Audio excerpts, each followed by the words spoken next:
네, 안녕하십니까. 오늘 발표를 맡게 된 고려대학교 산업경영공학과 DSBA 연구실 석박통합과정 이문입니다. 제가 오늘 준비한 논문은 Asymmetric Student Teacher Networks for Industrial Anomaly Detection 이라는 제목의 논문으로 공개된 건 작년 10월 그리고 WACV 2023에 게재된 논문입니다. 해당 방법론 같은 경우에는 제가 저번에 진행을 했던 리버스 디스틸레이션과 마찬가지로 놀리지 디스틸레이션 구조를 이용을 해서 어노멀리 디텍션을 수행을 하고 있고, 거기에 더하여 노멀라이징 플로우를 활용하고 있습니다. 저자 같은 경우는 노멀라이징 플로우를 이용한 어노멀리 디텍션을 방법론을 제안한 디퍼넷과 CS 플로우를 제안했던 그 저자와 동일한 저자입니다. 그러면 발표 시작하도록 하겠습니다. 먼저 목차는 이와 같은데, 먼저 간단하게 오버뷰랑 그 다음에 본 방법론을 이해하기 위한 백그라운드, 개념 원리를 설명해 드릴 예정이고, 그리고 방법론, 그리고 실험, 결론에 이어서 마치도록 하겠습니다. 먼저 오버뷰입니다. 이제 해당 방법론 같은 경우는 다른 논리지 디스틸레이션 기반의 어노멀리 디텍션과 마찬가지로 티처 스튜던트 구조로 어노멀리 디텍션을 수행을 하고 있습니다. 그러면서 스튜던트의 undesired generalization 문제를 해결하기 위해서 티처와 스튜던트 간의 비대칭 구조를 제안을 하고 있습니다. OOD 인풋에 대해 민감하게 반응할 수 있도록 티처 모델로 normalizing flow를 사용을 하고 있으며, 그리고 기존의 2D RGB 데이터 뿐만이 아니라 3D 데이터에서도까지 이제 할 수 있도록 확장을 하고 있습니다. 제한된 프레임 구조와 티처 스튜던트 구조는 아래와 같으며, 자세한 설명은 메소드에서 더 말씀드리도록 하겠습니다. 먼저 이를 이해하기 위해서 백그라운드를 먼저 짚고 넘어갈 것인데, 태스크를 잠깐 짚고 넘어가고자 합니다. 이 태스크는 이미지의 어노멀리 디텍션으로 인풋 이미지 내에 이상치 포함 여부를 판단하는 태스크로 크게 이미지 레벨과 픽셀 레벨로 나뉘게 됩니다. 비정상 데이터를 확보하기 어려운 상황을 일반적으로 가정하기 때문에 다른 어노멀리 디텍션과 마찬가지로 정상 데이터로만 학습을 하게 되고, 정상 데이터의 특징을 잘 학습하는 것이 중요하다고 생각할 수 있겠습니다. 학습한 피처와 다른 피처를 가질 경우 이제 비정상 판별을 하게 되고, 앞에서 말씀드렸다시피 이미지 레벨과 픽셀 레벨로 나뉘게 되는데, 그에 대한 설명은 아래와 같습니다. 이미지 레벨은 말 그대로 이미지를 이미지 단위로 노멀과 어노멀리를 판별하는 태스크고, 반대로 픽셀 레벨은 픽셀 단위로 노멀인지 어노멀리인지를 결정을 짓게 됩니다. 그렇기 때문에 픽셀 레벨로 어노멀리 디텍션을 수행할 경우에는 이미지 내에 어떤 영역이 이제 어노멀리인지 확인할 수 있게 된다는 장점이 있습니다. 대표적인 방법론을 몇 가지 보여드리고자 하는데, 첫 번째로 density based 메소드입니다. 그러니까 정상 데이터의 분포를 학습한 뒤에 이 분포를 벗어나는 정도, 혹은 분포와의 거리, 혹은 차이를 이용을 해서 이제 어노멀리 디텍션을 수행하는 방법입니다. 두 번째는 리컨스트럭션 베이스드 메소드인데, 정상 데이터만을 복원하도록 학습하여서 비정상 데이터 추론 시 재구축된 결과와의 차이로 비정상 데이터를 탐지를 하게 됩니다. 그러니까 이렇게 오토 인코더처럼 리컨스트럭션한 모델을 구성을 한 뒤에 노멀 데이터로 학습을 하고, 그렇게 되면 비정상 데이터가 들어올 경우 정상적으로 복원이 되지 않기 때문에 이러한 차이를 이용을 해서 디텍션을 수행을 하게 됩니다. 그 다음으로는 이제 놀리지 디스틸레이션 기반으로, 이는 티처와 스튜던트 간의 이 차이를 이용을 해서 비정상 데이터를 탐지를 하게 됩니다. 그래서 오늘 주로 다룰 방법이 이 방법론이기 때문에 조금 더 자세히 들여다보도록 하겠습니다. 먼저 잠깐 놀리지 디스틸레이션을 짚고 넘어가고자 합니다. 그래서 놀리지 디스틸레이션이란 2014년 디스틸링 더 놀리지 인 어 뉴럴 네트워크에서 제안된 개념으로, 잘 학습된 큰 네트워크의 지식을 실제로 사용하고자 하는 작은 네트워크로 전달하는 것이 목적이라고 할 수 있겠습니다. 티처 모델의 성능은 최대한 유지한 채 모델의 크기를 줄이는 것이 주 목적이며, 스튜던트가 티처의 소프트 라벨을 맞추도록 학습을 하게 됩니다. 이제 어노멀리 디텍션은 이 스튜던트가 노멀에 대한 티처의 지식을 받아 학습하고자 하기 위해 해당 구조를 사용을 하고 있습니다. 그렇다면 이 놀리지 디스틸레이션을 어노멀리 디텍션에 어떻게 사용을 하고 있나 보겠습니다. 이제 사전 학습된 티처로 스튜던트를 학습시킨다라는 이 놀리지 디스틸레이션 개념을 활용하고 있습니다. 스튜던트는 노멀 데이터에 대해 티처의 아웃풋과 최대한 유사하게 아웃풋을 만들 수 있도록 학습을 하게 되는데, 노멀 데이터에 대해 티처와 스튜던트 아웃풋 간의 차이를 최소화하는 방향으로 학습이 됩니다. 이제 아래 그림을 통해 조금 더 자세히 들여다보면 이제 학습 단계에서는 노멀 이미지만 사용이 되고 각각 티처와 스튜던트로부터 아웃풋을 만들고 이 차이를 최소화하도록 합니다. 티처는 일반적으로 레슨넷 50과 같은 사전학습 모델을 사용을 하게 되고 티처 네트워크는 학습이 되지 않도록 하게 됩니다. 티처랑 스튜던트 모두 동일하게 아웃풋을 만들게 되고 티처는 노멀 이미지에 대한 컴프리헨시브한 아웃풋을 추출하게 되고 스튜던트는 이를 타겟으로 이 모델을 학습을 하게 됩니다.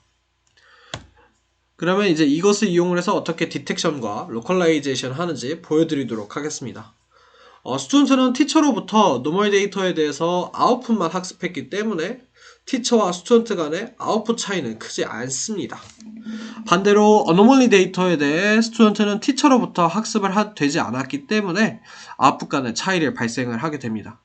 그래서 정리를 하면 티처와 스튜던트 간의 아웃풋 간의 차이를 이용을 해서 어노멀리 디텍션과 로컬라이제이션을 수행을 하게 됩니다. 이제 모델 쪽으로 좀 더 자세히 들여다보면 이렇게 어노멀리 이미지가 인퍼런스를 했을 때 티처와 스튜던트 간의 각각의 아웃풋을 추출을 하고 이 차이를 로스로 계산을 해서 최종적인 어노멀리 디텍션을 수행을 하게 됩니다. 로컬라이제이션도 크게 다르지 않게 이 각각의 픽셀별로 차이를 계산을 해서 픽셀별로 노멀 어노멀리를 계산을 하게 되고 이를 이용해서 최종적인 로컬라이제이션을 수행을 하게 됩니다. 조금 더 자세한 설명을 드리기 위해 Related Works로 MKDAD를 소개시켜드리도록 하겠습니다. 이제 MKDAD란 이 논문 Multi-Resolution Knowledge Distillation for Anomaly Detection 이라는 제목의 논문에서 제안된 방법으로 스튜던트가 티처로부터 노멀 데이터를 노멀 피처를 조금 더 잘 학습하도록 이 인포메이션 트랜스퍼 그러니까 놀리지 디스틸레이션을 잘 하도록 이 멀티 레졸루션 피처 맵을 사용하는 것이 주 컨트리뷰션이라고 할 수 있겠습니다. 이제 스튜던트가 노멀 데이터의 로우 레벨, 하이 레벨 인포메이션을 잘 학습할 수 있도록 하는 것이 주 포인트이며 좀 더 모델로 자세히 들여다보도록 하겠습니다. 이제 소스 네트워크, 그러니까 티처 네트워크로는 프리트레인된 이 VGG16을 사용을 하고 있고 스튜던트는 티처보다는 조금 유사하면서 작은 모델을 사용을 하고 있습니다. 이제 보시면 앞서 개념 원리에서는 마지막 블록에서 나온 이 아웃풋만을 사용을 하고 있었지만 해당 방법론에서는 이 인터미디어 블록에서 나온 이 아웃풋들을 모두 사용을 하고 있습니다. 그래서 인터미디어 블록 별로 로스를 계산을 한 뒤에 이를 모두 더해서 최종 로스를 계산을 하게 됩니다. 이제 오른쪽 아래 그림은 이 로스를 계산하는 과정으로 봐주시면 될 것 같습니다. 그럼 이때 티처랑 스튜던트 간의 차이를 어떻게 계산을 하냐라고 이제 할 수 있는데 그것은 이제 이 로스 펑션을 사용을 하고 있습니다.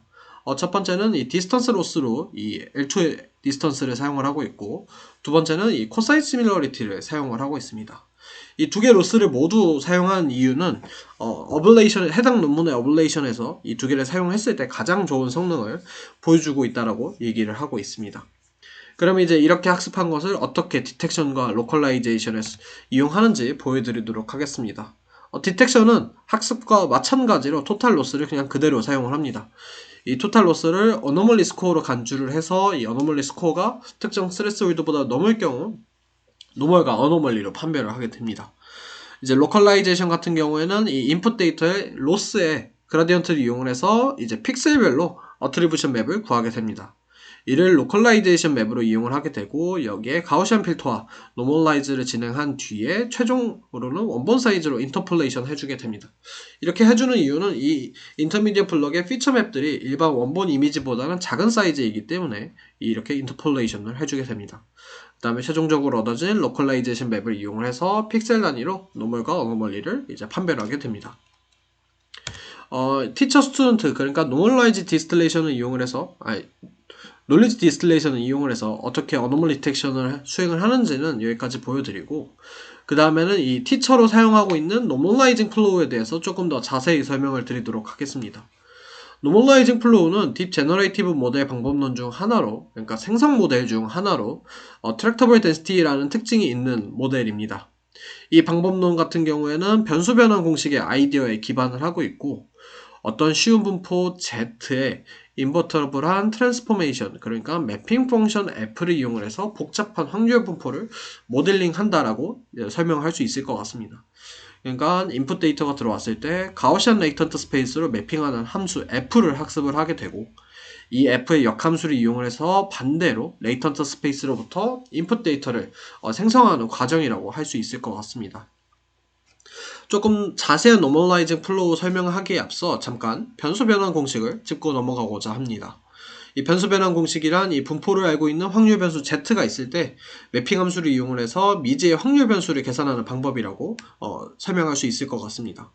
예를 들어 미지 확률 변수 X가 있고 파이 분포를 갖고 있는 확률 변수 Z가 있고, 그리고 매핑 함수 F라고 할 때 확률 분포 정의 그리고 매핑 함수 정의에 따라서 최종적으로 변수 변환 공식이 이와 같이 정의를 하게 됩니다. 그래서 분포를 알고 있는 이 Z와 그 다음에 디터미넌트를 이용을 해서 최종적으로 미지의 확률 변수를 계산할 수 있게 됩니다. 자, 이 확률 변수, 변수 변환 공식을 이용을 해서 이제 어떻게 노멀라이징 플로우를 풀어나가는지 보여드리도록 하겠습니다. 이제 노멀라이징 플로우는 하나의 변수 변환 공식을 이용하는 것이 아니라 여러 개의 변수 변환 공식을 이용을 하고 있습니다. 그래서 여러 개의 변수 변환 공식을 이용을 해서 인풋 데이터를 X를 레이턴트 스페이스로 변환을 하고, 반대로 레이턴트 스페이스에서 인풋 데이터 X로 변환을 할 수 있게 됩니다. 이 과정은 이와 같은데, 이렇게 X가 들어왔을 때 레이턴트 스페이스로 프로젝션 한 뒤에 이의 역함수를 이용을 해서 다시 X를 생성할 수 있게 되는 것입니다. 이제 제일 앞단을 이제 하나씩 살펴보면 px는 pkzk 이퀄 이렇게 변수 변환 공식으로 풀어 쓸 수 있습니다. 여기에 이 zk-1을 f로 변환을 해주게 되면 이처럼 풀어지게 되며, 여기에 로그 변환과 이 역함수를 없애주기 위해서 인버스 룰을 적용해주게 되면 아래와 같이 풀어지게 됩니다. 처음에 말씀드렸다시피 변수 변환 공식을 하나만 이용하는 것이 아니라 여러 개를 이용을 하고 있기 때문에 체인 룰을 적용을 해주게 되면 최종적으로 이처럼 라이클리우드를 계산할 수 있게 되는 것입니다. 그래서 x의 라이클리우드를 이와 같이 설명을 할 수 있게 되고, 이는 이렇게 됩니다. 그래서 인풋 데이터 x의 분포를 학습하는 것이 목표이므로 x의 라이클리우드를 최대화하는 것으로 목적 함수를 사용을 하게 됩니다. 그래서 이 로그 px, 이 라이클리우드를 최대화하기 위해서 가우시안 디스트리뷰션과 볼륨 텀을 이제 사용을 하게 되는 것입니다. 그래서 이제 앞에서 이제 노멀라이징 플로우의 개념에 대해서 익혔고, 이제는 딥러닝 모델 관점에서 노멀라이징 플로우를 어떻게 구성하는지 보고자 합니다. 노멀라이징 플로우의 핵심은 이 트랜스포메이션 펑션 F를 어떻게 디자인할 것인가입니다. 노멀라이징 플로우의 트랜스포메이션 펑션, 그러니까 매핑 펑션으로 사용되기 위해서는 두 가지 조건을 만족해야 합니다. 가역적일 것, 그리고 간단한 디터미넌트 계산이 가능할 것. 이는 이제 매트릭스 크기가 커질 경우 이 디터미넌트 계산의 연산량이 많아지기 때문입니다. 이로써 고안된 것이 이제 커플링 레이어고, 커플링 레이어는 또 애디티브 커플링 레이어, 그리고 어파인 커플링 레이어로 나뉘게 됩니다. 오늘 다룰 방법론에서는 이 어파인 커플링 레이어를 사용하고 있기 때문에 어파인 커플링 레이어를 조금 더 자세히 들여다보도록 하겠습니다. 어파인 커플링 레이어는 이 트랜스포메이션 펑션 두 가지 조건을 만족시키기 위해 고안된 방법으로 어파인 트랜스포메이션을 활용하고 있습니다. 이제 아래 그림은 이 어파인 커플링 레이어의 구조도인데, 이렇게 인풋 데이터가 X가 있을 때 이제 피처 와이즈로 이렇게 두 개로 분할이 됩니다. 첫 번째 것은 그냥 아이덴티티하게 지나가게 되고, 그 다음에 나머지 다른 하나 X는 이 어파인 트랜스포메이션 통해서 Y로 변환되게 됩니다. X를 채널에 따라서 두 개로 분할을 하게 되고, 이 스케일링 펑션과 이 트랜슬레이션 펑션을 이용을 해서 이제 어파인 트랜스포메이션을 수행을 하게 됩니다. 이때 X, 이 D 플러스 1부터 D는 서브 네트워크 S와 T를 통해서 어파인 트랜스포메이션의 스케일링과 시프트 파라미터를 계산하는데 사용이 되게 됩니다. 자, 그러면 이 어파인 커플링 레이어가 어떻게 그 두 가지 조건을 만족하는지 보여드리도록 하겠습니다. 컨디션 첫 번째로는 가역적일 것입니다. 해당 식을 보면 되게 직관적으로 확인을 할 수 있는데, 서브 네트워크 S와 T를 직접적으로 역함수를 하는 것이 아닌 이 어파인 트랜스포메이션을 역함수를 하면 되기 때문에 어떠한 이 함수에 대한 역함수가 아닌 이 변수의 위치만 바꿔주면 되기 때문에 상당히 쉽게 이 인버터블 펑션을 구할 수 있습니다. 그리고 두 번째로 야코비안 디터미넌트 계산이 쉬울 것입니다. 이 어파인 커플링 레이어의 야코비안을 구해보면 아래와 같습니다. 이렇게 하삼각 행렬을 띄게 되는데 야코비안이 하삼각 행렬의 디터미넌트 같은 경우에는 이 대각 행렬의 곱으로 풀어질 수 있기 때문에 이는 곧 아래와 같이 정리가 되며 이는 스케일링 펑션의 결과의 합으로 계산이 될 수 있습니다. 따라서 이 야코비안의 디터미넌트는 스케일링 펑션의 이 아웃풋의 합으로 계산할 수 있기 때문에 상당히 쉽게 디터미넌트를 계산할 수 있습니다. 자, 그러면 노멀라이징 플로우의 설명은 여기까지 마치도록 하고 이 노멀라이징 플로우를 이용을 해서 어떻게 어노멀리 디텍션을 수행을 하는지 보여드리도록 하겠습니다. 노멀라이징 플로우는 이 레이턴트 Z의 likelihood를 인풋 데이터 X의 likelihood로 직접적 간주를 할 수 있습니다. 그래서 어노멀리 디텍션의 경우에는 이 노멀 데이터로 학습하기 때문에 인퍼런스 단계에서는 노멀 데이터는 하이 라이클리우드가 할당됩니다. 왜냐하면 저희가 학습 과정에서 그 라이클리우드를 최대화했기 때문입니다.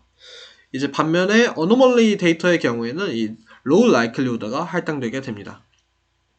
그래서 이 노멀 데이터와 어노멀리 데이터 간의 이 라이클리우드 차이가 발생하게 되므로 이 라이클리우드를 이용을 해서 어노멀리 스코어로 사용을 하고 이를 이용을 해서 어노멀리 디텍션을 수행을 하게 됩니다. 하지만 노멀라이징 플로우의 이 인풋 이미지, 그러니까 비전 쪽에서 문제가 하나 발생하게 되는데 이는 인풋 이미지를 그대로 사용할 수 없다라는 점입니다. 이는 그대로 사용할 경우 이 로컬 픽셀 코릴레이션의 영향을 크게 받아서 세멘틱 콘테스트를 반영할 수 없고 라이클리우드를 최대화하는 것에 한계가 존재하기 때문입니다. 그렇기 때문에 인풋 이미지를 그대로 노멀라이징 플로우에 사용하는 것이 아니라 사전학습 모델을 피처 익스트랙터로 사용을 해서 세멘틱 콘텐트를 반영한 뒤에 노멀라이징 플로우에 사용을 하게 됩니다. 이 부분에 대해서는 자세한 내용은 이 김정석 석사 선배님의 이 영상이 있으므로 이 영상에서 자세하게 참고 부탁드리도록 하겠습니다.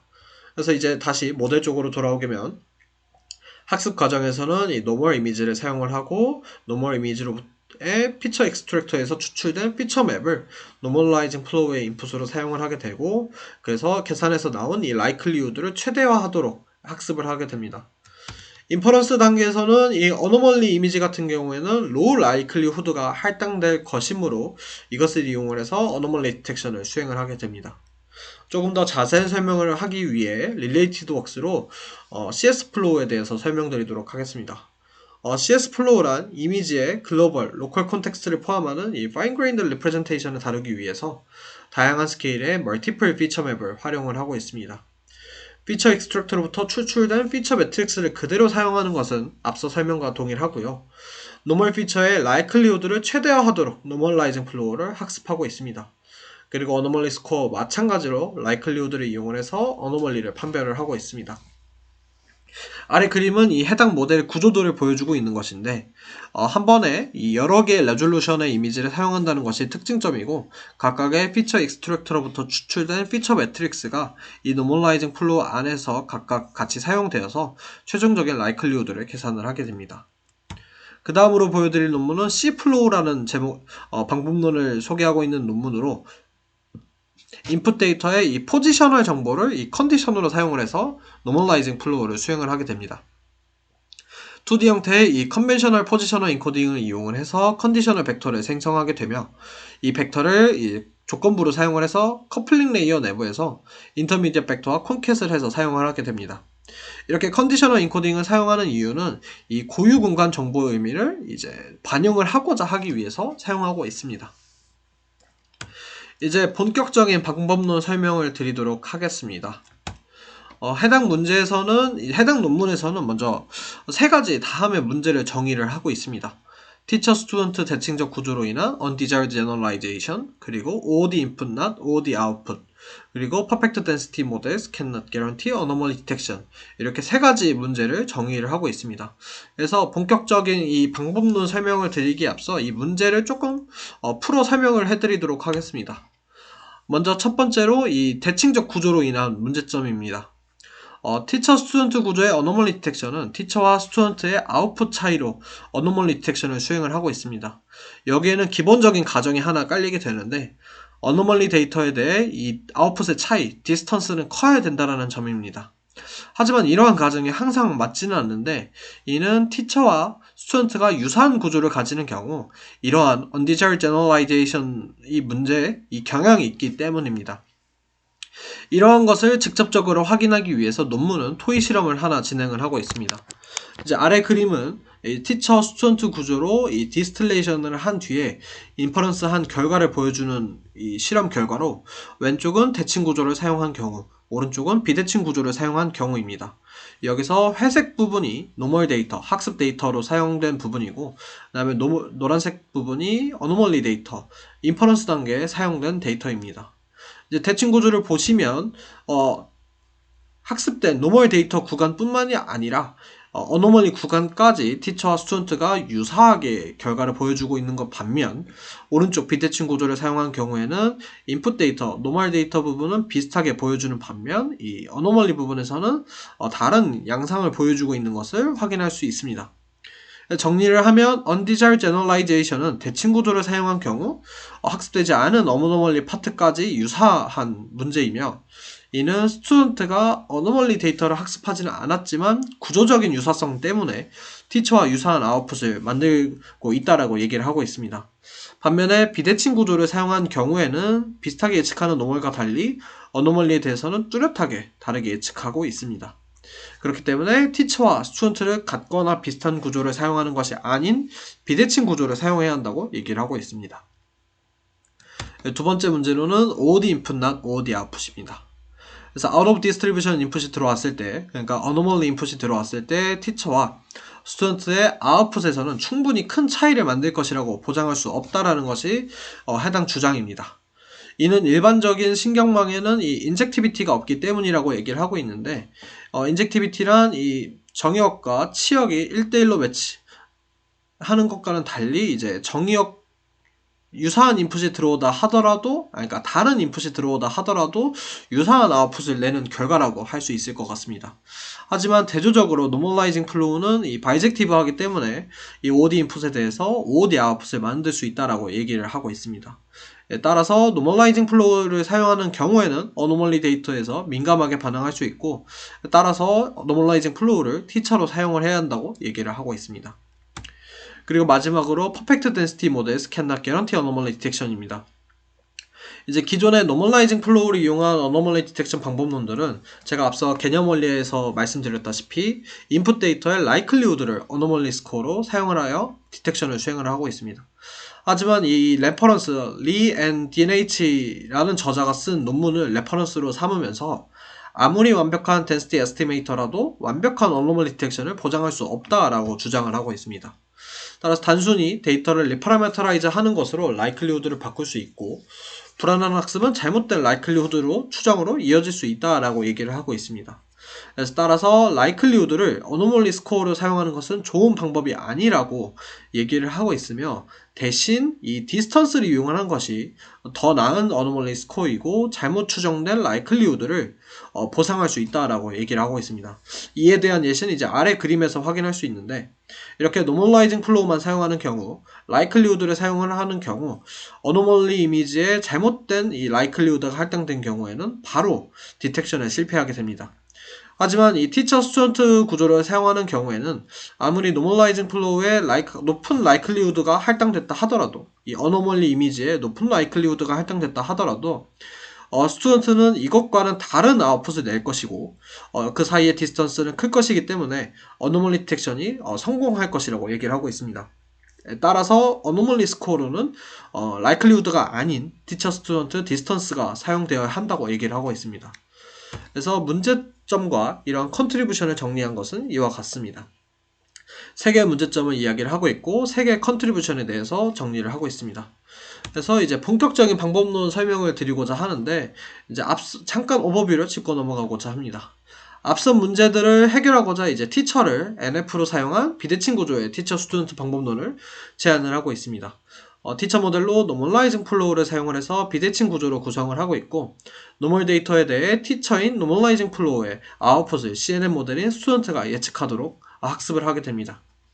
어노멀리 스코어로는 이 티처와 스튜던트의 아웃풋 간의 디스턴스를 사용을 하고 있고, 2D 이미지뿐만이 아니라 3D 이미지까지 사용을 하고 있습니다. 학습은 총 2번에 걸쳐 진행되게 됩니다. 티처 학습과 그리고 스튜던트 학습입니다. 자세한 구조는 아래 그림과 같고, 이제 다음으로 넘어가도록 하겠습니다. 이제 3D 이미지 먼저 잠깐 짚고 넘어가고자 하는데, 이제 3D 이미지는 RGB 이미지와 XYZ 이미지로 구성되어 있습니다. RGB 이미지는 이 2D 이미지와 동일하게 피처 익스트랙터로 추출된 피처 맵을 사용을 하고 있고, XYZ 이미지는 이 포어그라운드 마스킹과 픽셀 언셔플을 진행한 뎁스 이미지만을 사용을 하고 있습니다. 포어그라운드 마스킹과 픽셀 언셔플에 대한 설명은 아래에서 확인을 할 수 있는데, 간단하게만 설명을 드리면 포어그라운드 마스킹을 말 그대로 백그라운드를 제거를 하고 실질적인 물체만 남기도록 하겠다라는 것입니다. 이제 픽셀 언셔플 같은 경우에는, 이제 RGB 이미지 같은 경우에는 이 이미지를 직접으로 사용하는 것이 아니라 피처 익스트랙터로부터 추출된 피처 맵을 사용하기 때문에 레졸루션이 상당히 낮게 형성이 되어 있습니다. 그렇기 때문에 이 뎁스 이미지도 이 낮은 레졸루션을 맞추기 위해서 픽셀 언셔플을 진행을 하게 됩니다. 이제 첫 번째 과정으로 티처 학습이 있습니다. 티처를 따로 학습하지 않는 다른 방법론들과 달리 해당 방법론은 티처를 학습하고 있습니다. 티처 모델로는 파인 커플링 레이어로 노멀라이징 플로우를 구성을 하고 있고, 하지만 이전들의 연구처럼 라이클리후드를 계산할 직접적으로는 어노멀리 스코어로 사용하고 있지 않고, 대신 이를 스튜던트 네트워크의 타겟을 만들기 위한 프리텍스트 태스크로 사용을 하고 있습니다. 3D 이미지 같은 경우에는 이 뎁스 이미지를 RGB 이미지의 피처 맵과 채널 와이즈로 콘캣을 해서 인풋으로 사용을 하고 있습니다. 그리고 이 3D 이미지를 사용하는 경우에는 이 포지셔널 인코딩도 같이 사용을 하고 있습니다. 이제 아래 그림을 보시면서 좀 더 자세한 모델 설명을 드리면, 기존의 노멀라이징 플로우와 마찬가지로 이렇게 인풋이 들어왔을 때는 x1과 x2로 나눠지게 됩니다. 그러면 x2와 x1이 각각 어파인 트랜스포메이션을 수행을 하게 되고, 그리고 반대편의 파트를 이용을 해서 이 스케일링과 트랜슬레이션 파라미터를 계산을 해서 어파인 트랜스포메이션을 수행을 하게 됩니다. 그리고 이를 다시 합친 다음에 이를 이제 다시 최대화하는 과정으로 이제 로스를 학습하게 됩니다. 정리를 하면 인풋 데이터가 들어오게 되면 노멀라이징 플로우를 통해서 라이클리후드를 계산을 하고, 그리고 로스 펑션을 통해서 그 라이클리후드를 최대화하는 과정으로 전체적인 학습 구조를 이루고 있다고 얘기를 할 수 있을 것 같습니다. 그래서 로스 펑션은 네거티브 로그 라이클리후드를 사용을 하고 있습니다. 그 다음으로는 스튜던트 학습입니다. 스튜던트 같은 경우에는 티처와 달리 그러니까 노멀라이징 플로우를 사용하는 티처와 달리 컨볼루션을 사용을 하고 있는데, 레지듀얼 블록을 사용을 하고 있는 간단한 이 풀리 컨볼루션 네트워크를 사용을 하고 있습니다. 일반적인 티처 스튜던트 구조처럼 티처의 아웃풋과 유사한 아웃풋을 만들도록 학습을 하고 있으며, 스튜던트가 학습되는 과정 중에는 이 티처는 학습되지 않게 됩니다. 티처와 동일하게 이 피처 맵을 인풋으로 사용을 하면서 티처의 아웃풋과 맞춰주기 위해서 다운 샘플링은 진행하지 않습니다. 그러니까 인풋 데이터가 인풋 쉐입이 이렇게 들어왔을 때 노멀라이징 플로우와 스튜던트 모두 동일한 아웃풋으로 동일한 쉐입으로 아웃풋을 만들어주게 됩니다. 그래서 이렇게 인풋 데이터가 들어왔을 때 노멀라이징 플로우에서 타겟 라이클리후드를 계산을 하게 돼주고, 그 다음에 스튜던트도 아웃풋을 만들게 되고, 이 타겟과 아웃풋 간의 차이를 계산을 해서 그것을 로스로 사용을 합니다. 그 로스는 L2 디스턴스를 이용을 해서 이 차이를 최소화하는 과정으로 학습이 이루어지게 됩니다. 그렇다면 이렇게 학습된 티처와 스튜던트를 이용을 해서 어떻게 디텍션과 로컬라이제이션을 수행하는지 보여드리도록 하겠습니다. 먼저 디텍션은 학습 과정과 마찬가지로 이 테스트 샘플에 대해 티처와 스튜던트의 아웃풋 간의 디스턴스를 사용을 하고, 이를 어노멀리 스코어로 해서 디텍션을 수행을 하게 됩니다. 하지만 로컬라이제이션 같은 경우에는 상당히 아쉬운 부분이라고 할 수 있는데, 논문에는 직접적으로 명시되어 있지는 않으나 코드상에서 확인할 수 있습니다. 먼저 픽셀 와이즈로 디스턴스를 계산을 한 뒤에 채널 와이즈로 어그리게이션을 해주고, 걔를 인풋 사이즈로 업샘플링을 해준 다음에 얘를 로컬라이제이션 맵으로 활용을 하게 됩니다. 자, 본격적인 다 방법론에 대해서 모두 말씀드렸고, 여기서 진행한 실험을 보여드리도록 하겠습니다. 실험은 이제 가장 대중적인 MVTech 2D 데이터셋 뿐만이 아니라 MVTech 3D 데이터셋을 사용을 하고 있고, 이를 통한 결과를 보여주고 있습니다. 그리고 MVTech 2D보다는 MVTech 3D에 조금 더 집중을 하고 있는데, 이는 모든 어블레이션 실험에서 MVTech 3D로 진행을 하였기 때문입니다. 이제 매트릭으로는 이제 티처 스튜던트 아웃풋 간의 디스턴스를 어노멀리 스코어로 사용을 하고 있고, 어노멀리 스코어를 이용을 해서 이미지 AUROC를 성능으로 측정을 하고 있습니다. MVTech 2D와 MVTech 3D에 한 예시는 아래 그림과 같습니다. 그래서 임플리멘테이션 디테일은 이제 아래와 같고, 실험 결과를 보여드리도록 하겠습니다. 이제 MVTech 2D 데이터셋에 대한 이제 자신들의 방법론들의 결과, 그리고 다른 베이스라인들과의 비교인데, 일부 클래스의 경우에는 다른 방법론이 더 나은 성능을 보여주고는 있지만, 전체 클래스의 평균을 보았을 때는 소타를 달성할 수 있었다라고 얘기를 하고 있습니다. 그리고 기존에 소타했던 패치코어는 여기 있습니다. 조금 더 자세하게 보기 위해서 몇 개만 추려보았는데, 먼저 첫 번째로 티처 스튜던트 구조를 사용하는 다른 방법론들과 비교를 하고 있는데, 이때는 6%에서 3.8%의 성능 차이를 보여주고 있다라고 얘기를 하고 있습니다. 다만 아쉬운 점으로는 이 Uninformed Students와 STFPM은 상당히 초기에 나온 모델로 약간의 그 차이가 있는데, 조금 최근에 나온 베이스라인과 비교를 하면 더 좋지 않았을까라는 생각이 들지만서도 조금 더 자신들의 방법론을 부각시키기 위해서 이러한 비교를 선택하지 않았나라는 생각을 하게 됩니다.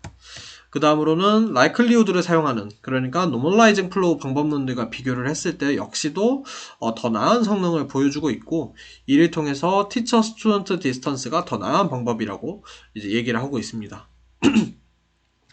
그 다음으로는 이 MVTech 3D 데이터셋에 대한 결과를 보여주고 있습니다. 이제 해당 데이터셋은, 그러니까 MVTech 3D 데이터셋은 기존 데이터셋보다 더 챌린징한 데이터셋이라고 이야기를 하고 있으며, 기존의 소타 모델이 86.5%의 상당히 낮은 성능을 보여주고 있다라고 얘기를 하고 있습니다.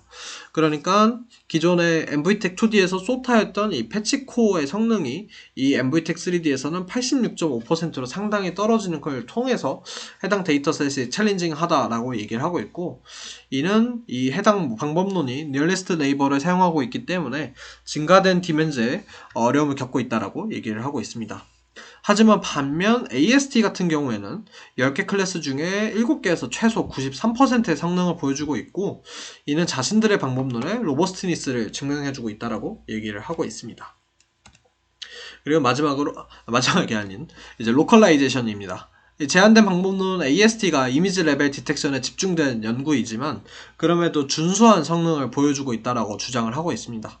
이제 제 마지막 줄이 해당 방법론의 로컬라이제이션 성능인데, 다만 아쉬운 점으로는 이제 최근에 나온 방법론들이 로컬라이제이션에서도 역시 거의 98, 97, 99에 가까운 성능을 보여주고 있는 반면, 95라는 성능이 준수하다라고 주장을 하고 있지만 그렇게 썩 좋다라고 생각을 할 수는 없을 것 같다라 생각이 듭니다. 그래서 그 다음은 실질적으로 이제 정성적인 평가를 보여주고 있고, 그리고 이제 어노멀리 스코어를 통해서 명확히 노멀과 어노멀리가 이제 구분되고 있다라고 보여주고 있습니다.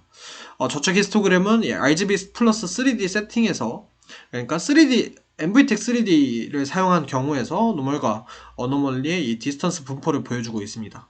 그래서 노멀과 어노멀리가 명확하게 나뉘어 있다라고 이제 보여주고 있고, 그리고 우측 피규어 같은 경우에는 이 스튜던트와 티처의 아웃풋, 그리고 이제 디스턴스를 보여주고 있습니다. 이제 논 디펙트, 그러니까 노멀 데이터의 경우에는 이 디스턴스의 차이가 크지 않아서 상당히 모여 있는 것 반면, 어노멀리는 디스턴스가 크므로 상당히 퍼져 있는 것을 확인할 수 있습니다. 이제 그 다음으로는 어블레이션입니다. 어블레이션에서는 이제 티처와 스튜던트, 그리고 이제 3D 데이터의 전처리의 구성에 따라서 보여주고 있는데, 첫 번째로 이 구성에 따른 성능 비교입니다. 먼저 첫 번째로는 티처 올리, 그러니까 노멀라이징 플로우만 사용한 경우에 대한 결과를 보여주고 있는데, 라이클리우드를 사용한 어노멀리 디텍션을 하는 경우 성능이 좋지 못하라고 얘기를 하고 있고, 그 다음으로는 이제 스튜던트를 노멀라이징 플로우를 해서 대칭 구조를 사용하는 경우입니다. 이 경우에는 되려 더 성능이 저하된다는 것을 보여주고 있고, 그리고 스튜던트의 깊이, 그러니까 파인 커플링 레이어의 개수를 더 늘려가지고 스튜던트를 더 깊게 만들었고, 그 결과 티처와 스튜던트 간의 비대칭 구조가 이루어지게 되면서 더 나은 성능을 보여주고 있다고 하고 있습니다. 그리고 최종적으로 자신들의 방법론이 가장 좋았다라고 보여주고 있습니다. 그 다음으로는 이제 스튜던트의 모델 구조, 그러니까 레지듀얼 블럭 개수에 따른 이 성능 및 파라미터를 보여주고 있는데, 이제 블럭의 개수가 증가하면서도 성능이 당연히 향상되는 것을 볼 수 있지만 4개 이상인 경우에는 이 파라미터와 인퍼런스 타임에서 효율이 감소하기 때문에 이 4개를 사용하고 있다고 얘기를 하고 있습니다. 이제 그 다음으로는 이 3D 데이터, 그러니까 뎁스 이미지를 어떻게 처리하냐에 따른 이 성능 결과를 보여주고 있는데, 이제 포지셔널 인코딩과 이 포어그라운드 마스크의 효과를 확인하고자 합니다. 포어그라운드 마스크의 경우에는 이 유무에 따라서 3D 그리고 3D 플러스 RGB에서 상당히 큰 성능 차이를 보여주고 있습니다. 이제 보시면 이 마스크를 사용하지 않는 경우 상당히 큰 성능 하락을 보여주고 있고, 그런데 반면 이 포지셔널 인코딩 같은 경우에는 아래 그림을 보시면 되려 포지셔널 인코딩을 사용하지 않는 경우에 조금 더 좋은 성능을 보여주고 있는데, 미묘한 차이지만 해당 저자는 이 포지셔널 인코딩을 사용하는 경우 단순히 32개의 채널을 추가하는 것이기 때문에 연산상 부담이 크지 않아 그냥 사용한다라고 얘기를 하고 있습니다. 이제 여기까지 이제 해당 논문에 대한 설명을 모두 마치도록 하고 결론을 내보도록 하겠습니다. 해당 논문에서는 이 문제 정의를 굉장히 잘 하고 있고, 필요한 경우를 통해서 이제 직접 실험을 통해 문제를 보여주고 있다는 것이 장점이라고 생각할 수 있을 것 같습니다. 이제 또한 노멀라이징 플로우와 티처 스튜던트를 결합하고 있고, 티처 스튜던트 사이의 디스턴스라는 그 본질에 좀 집중하고 있다는 것이 장점이 아니었나라는 생각이 들었습니다. 그리고 MVTech 2D 데이터셋이 이제 벤치마크로서는 조금 그 한계가 다다르고 있기 때문에 그 와중에 좋은 확장이라고 생각할 수 있었습니다. 다만 아쉬운 점으로는 이 이미지 레벨 디텍션에 치중되어 있고, 픽셀 레벨 디텍션에 소홀하고 성능 역시 다른 베이스라인 대비 낮은 것을 확인할 수 있습니다. 그리고 티처를 학습시키고 그 다음에 스튜던트를 학습시키는 이 투스텝으로 학습해야 한다는 것이 상당히 번거롭다라고 할 수 있을 것 같습니다. 그래서 오늘 제가 진행한 이 AS는 여기에 해당하는 방법론으로 이 해당 그림은 이제 제가 노멀라이트 디스틸레이션, 어노멀리 디텍션을 정리한 그림입니다. 그리고 그 다음으로는 제가 이전에 한번 이러한 자료를 보고 도움을 받았던 적이 있어서 허재혁 선배님께서 정리를 해주신 이 자료를 보고 도움을 받아 이것에 이어서 추가적으로 이미지 어노멀리 디텍션의 좀 분류, 그리고 그것의 분류에 대한 방법론들을 쫙 정리를 해 보았습니다. 이것을 참고하시면, 공부하실 때 참고하시면 좋을 것 같고, 제가 준비한 부분은 여기까지로 이만 발표를 마치도록 하겠습니다. 발표 들어주셔서 감사합니다.